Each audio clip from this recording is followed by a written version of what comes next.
এ বন্ধু, তোর গাল লাল হয়ে রয়েছে কেন? কি আর বলবো, দুঃখের ঘটনা বন্ধু। কোন মেয়ে তোর গালে থাপ্পড় মারছে? তোর লজ্জা করে না এই বয়সে মেয়েদের হাতে মাইর খাস? কাপুরুষ কোথাকার। আরে বেটা, কি হয়েছে সেটা তো আগে শুন। ঠিক আছে, বল। আজকে আম্মু সকালে আমার দুই গালে দিছে দুইটা। সকালবেলা আমি টেবিলের উপরে গ্লাস রাখছি, আম্মুর হাতের সাথে গ্লাসটা লেগে পড়ে গেছে নিচে, পরে ভেঙে গেছে। এরপর আম্মু জিজ্ঞেস করতেছে, এই গ্লাসটা টেবিলের উপরে কে রাখছে এই জায়গায়? আমি বললাম আমি রেখছি। এরপর আম্মু আমাকে কষিয়ে একটা বসিয়ে দিয়েছে, বললো তুই টেবিলের উপরে গ্লাসটা কেন রাখলি, এখন আমার হাতের সাথে লেগে ভেঙে গেছে। টেকনিক্যালি ভেবে দেখলে তোরই দোষ, তুই টেবিলের উপরে গ্লাসটা রাখলি কেন?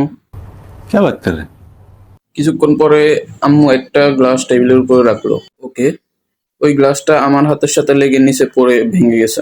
তারপর এবারে বল কার দোষ? এবার তো মায়ের দোষ হওয়ার কথা নাকি? প্রথম ঘটনায় না হয় মানলাম দোষ আমার, কিন্তু দ্বিতীয় ঘটনায় তো একদম বিপরীত হবার কথা, তাই না? না, কিন্তু এবারও আমাকেই কষিয়ে একটা বসিয়ে দিল।